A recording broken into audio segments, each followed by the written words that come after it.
গোপালগঞ্জে এনসিপির পথসভায় বক্তব্য রাখছেন দলের আহ্বায়ক নাহিদ ইসলাম। আমরা সরাসরি যারা দূর থেকে শুনছেন, আপনারা দূর থেকে শুনছেন। আমরা আজকে গোপালগঞ্জে এসেছিলাম দেশ গড়তে জুলাই পদযাত্রা কর্মসূচি ছেড়ে পালিয়ে গিয়েছে। গোপালগঞ্জকে যদি উনি ধারণ করতেন, গিয়ে উনি গোপালগঞ্জেই আসতেন। ওনার মতো দলের নেতা কর্মীরা গোপালগঞ্জের নাম পরিবর্তন করতে যাচ্ছিল না। তারা গোপালগঞ্জের নাম অস্তিত্ব মুছে ফেলতে যাচ্ছিল না।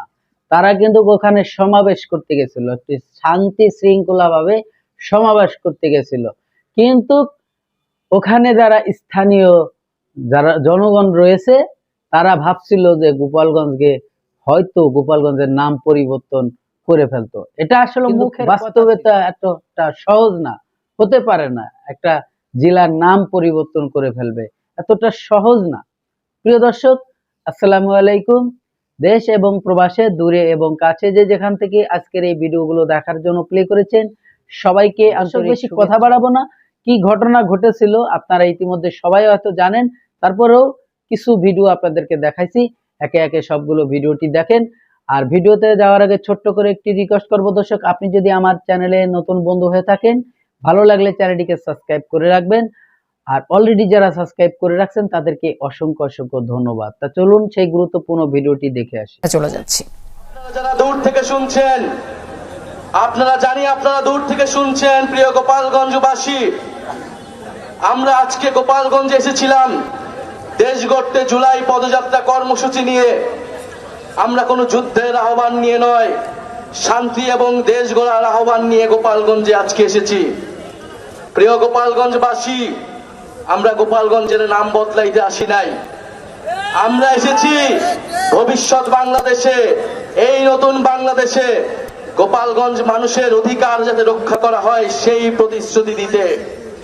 প্রিয় গোপালগঞ্জবাসী, মুজিববাদীরা আজকে বাধা দিয়েছে।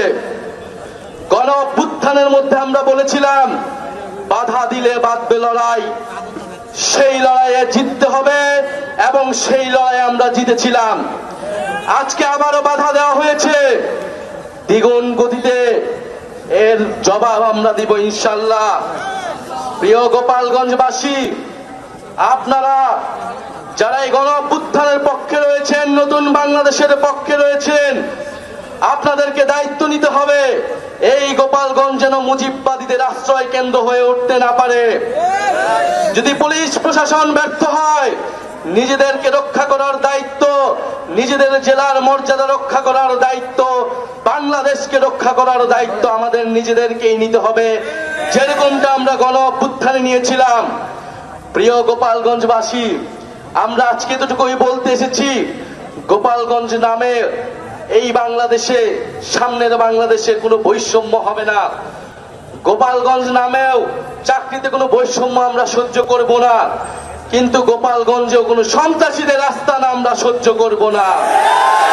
মুজিববাদীরা মুক্তিযুদ্ধকে কলুষিত করেছে, গোপালগঞ্জকেও কলুষিত করেছে।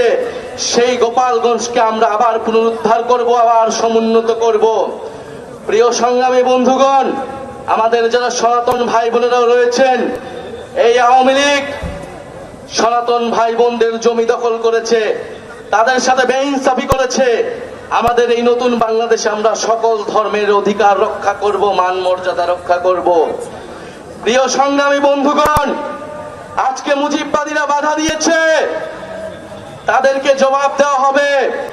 আমরা যদি আজকে এখানে দাঁড়িয়ে ঘোষণা দেই, সারা বাংলাদেশ এই গোপালগঞ্জে এসে জড়ো হবে। কিন্তু আমরা সময় দিয়ে যাচ্ছি। আজকে যে বাধা দেওয়া হলো, কারা বাধা দিয়েছে, কোন সাহসে বাধা দিয়েছে, কোন সাহসে মুজিববাদীরা এখনো গোপালগঞ্জে আশ্রিত রয়েছে, কারা আশ্রয় দিয়েছে? দ্রুত সময়ের মধ্যে বিচার যদি না হয়, আমরা আবারও আসবো গোপালগঞ্জে। আমরা নিজ হাতে দায়িত্ব নিয়ে গোপালগঞ্জকে মুজিববাদীদের থেকে মুক্ত করব ইনশাআল্লাহ। প্রিয় সংগ্রামী বন্ধুগণ, জাতীয় নাগরিক পার্টি আপনাদের সাথে থাকবে। বাধা বিপত্তি যা কিছু আসুক, আমরা আজকে শেষে এখানে দাঁড়িয়েছি, আমরা আবারও আসবো। জাতীয় নাগরিক পার্টি আপনাদের সাথে থাকবে। মুজিববাদের কবর রচনা করে 72-এর সংবিধানের কবর রচনা করে গণতান্ত্রিক বাংলাদেশ গড়ে তুলবো, এটা আপনাদের কাছে আজকে আমাদের ওয়াদা। আজকের এই দিনে আবু সাইদ শহীদ হয়েছিলেন, আমাদের ওয়াসিম শহীদ হয়েছিলেন, আমাদের 6 জন শহীদ হয়েছিলেন। সেই শহীদের রক্তের শপথ মুজিববাদীদের আমরা বাংলাদেশে গোপালগঞ্জে আর কোনোদিন দাঁড়া হতে দেব না। ইনকিলাব ইনকিলাব, মুজিববাদ মুজিববাদ, ইনকিলাব ইনকিলাব, মুজিববাদ মুজিববাদ। সংগ্রামী সহযোদ্ধারা, আজকে আমাদের এই পথসভা আমরা এখানে শেষ করছি। আপনাদের সাথে আমাদের আবারও দেখা হবে লড়াইয়ের রাজপথে। এতক্ষণে কয়েকটি ভিডিও ক্লিপের অংশ আপনারা দেখেছেন, আশা করি হয়তো আপনাদের ভালো লেগেছে।